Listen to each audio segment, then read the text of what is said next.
So you want to be an Archaeologian in a field dominated by antiologists with their antiologist beards, their degrees, copies of The Guardian.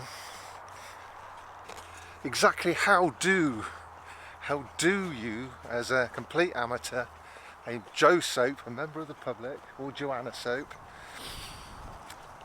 how do you get out into the landscape and make discoveries that are real discoveries that are new?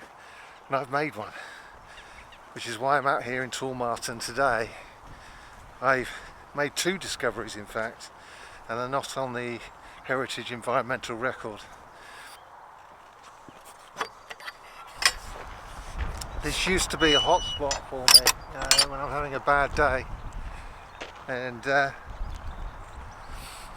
by the side of the footpath was a hot spot for Roman pottery, Romano British pottery, and it's all gone. Bugger, it's all gone, and it's just like so I've got my poaching bag on today, and it's a bit like scrumping apples for me, like a great big kid looking for Roman pottery. It's only your common stuff. It's probably not even middle class for Romans, but it is held by ancient hands, and it's in our landscape. Well, it was. It's all gone. I've gone through there and found like 10 shards of pottery. And, but anyway, that's not what we came here for. It explains why this area is so familiar to me. But the reason I've come is that I've discovered two barrows, round barrows that nobody knew anything about, and I want to discuss what that has to do with Romans, because we have continuity. This village, this Toolmartin, we know about one Bronze Age barrow over there, so we know Bronze Age people lived here.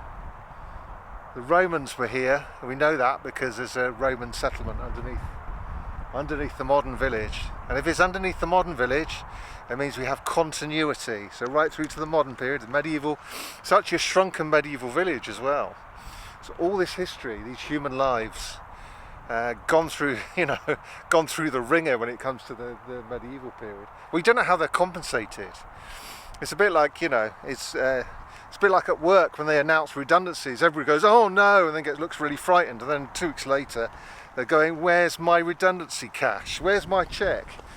And they all brighten up. We don't know that sort of restructuring, whether there were compensations. But we're getting ahead of ourselves. We're not archaeologists, so how are we going to make discoveries in the landscape without the resources of a university? Well, a lot of the data, the raw data, is online now. So we can use that data. For example, the Heritage Environmental Record. Each council, each county council, local council, will keep a record of the archaeology in their area. So we can look at it in this particular area, Toolmartin. I looked at a website called Know Your Place, and there looked at South Gloucestershire, and there looked at what we had in the area archaeology wise. And this is where I found the first barrow, the barrow that everybody knows exists. There is other data that we can look at next. So we get a foundation of what is there, what has already been discovered. We get that through the HER. Let's have a look at the satellite photos. So I use Bing Maps, and there's a setting. The reason I use Bing Maps is the Ordnance Survey. There's a setting you click on a button, you can see the good old-fashioned Ordnance Survey map, which is beautifully made all over the country. Very easy to visualize the landscape while looking at it, but it also has another layer which you can click on, which shows satellite photographs. So you can click between the two, keep going backwards and forwards to see if there's any crop marks. Now, these crop marks archaeologists have been using since the Second World War, when the RAF was flying over the entire landscape, and a lot of that disappeared with ploughing, but some of it still remains. So this is where I saw the two barrows that are not recorded on the HER, but do exist as crop circles on the satellite photography. But one of my new discoveries, one of my new barrows, is in this field behind me, and as you can see, it's got a crop in it. And I'm going to stand on my rights today. Now, normally, if you know my channel, you know that I would rather not inconvenience farmers. So I tend to go where there is a crop in the field. I tend to go around the outside like everybody else. You can see footprints, you know, of everybody else doing the same. Well, but there is an official public footpath goes straight through this field here. So I'm going to stand on my rights today, because there is the possibility that lying on the ground there will be some pots, perhaps. There'll be perhaps a flint tool or something like that, a shell necklace.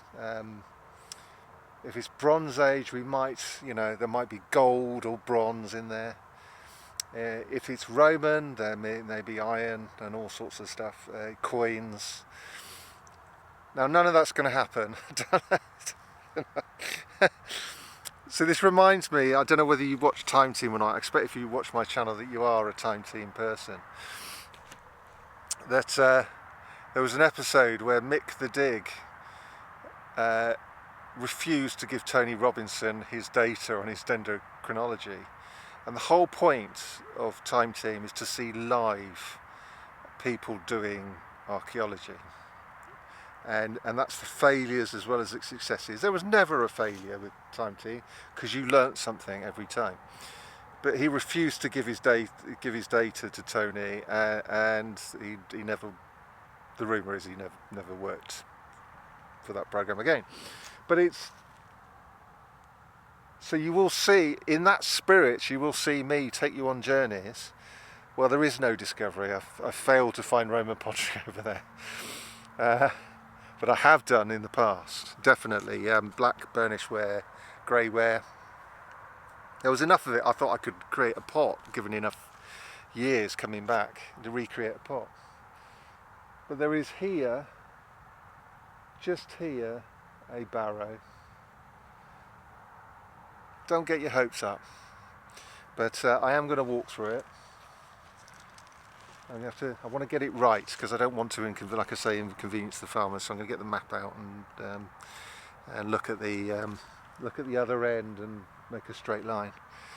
But if there is anything, I'll be absolutely amazed and joyful. So sorry, farmer, I'm going to be a prick on this one.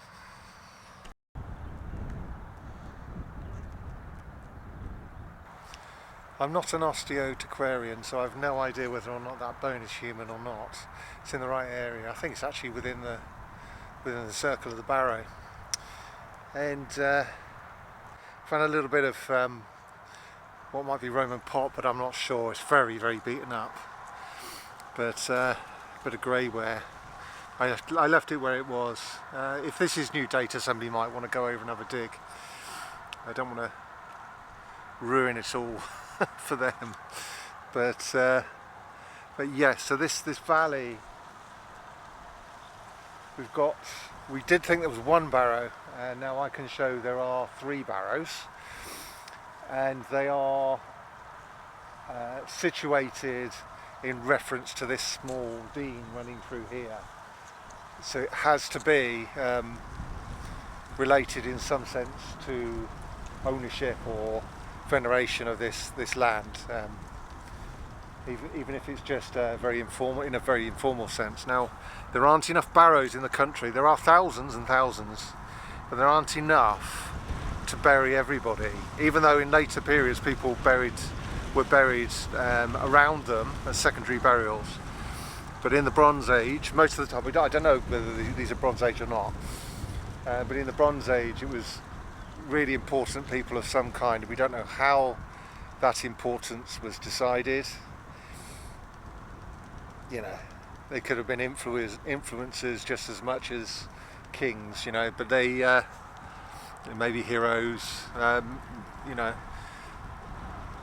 but it's there are men as well as women buried, and there is some small evidence of there being different burial practices. But anyway, but this valley was important to them in some sense, and it is still important today for there to be a village still slap bang on top of the ancient village, which is terrific. You don't often see that.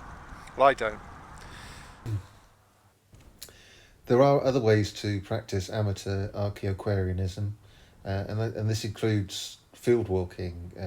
In this case, I'm just walking along a footpath, and if I come across any pottery, I have a look at it, like this piece here. I can't date it. I have no idea. If it was black or grey, I'd have a good chance of working it out. There's a nice piece of rim there. We also have LiDAR, which we can use. We can spot. There was a situation a year or two ago where I was absolutely sure there would be a barrow because of an Anglo-Saxon charter in a wood, and I checked the LiDAR to find there was a barrow hidden amongst all the foliage, but I was 5 years or something like 5 years too late. Somebody else has spotted it by looking at another amateur by looking at LiDAR. LiDAR up until 2019 or around about 2019 was pretty patchy. Now it's pretty much complete for Britain. There are things that we can learn. There's lots of people doing projects on Roman roads and things just by amateurs looking at LiDAR. LiDAR Finder is a good place to go to. Also, the LiDAR on the National Library of Scotland map area. That's a very good resource because you've got the 1800s maps, which are also another resource that you can use. Anyway, that's it for today. Thank you for watching. I hope you've enjoyed it, and I look forward to seeing you on the next one. Ta-ra for now.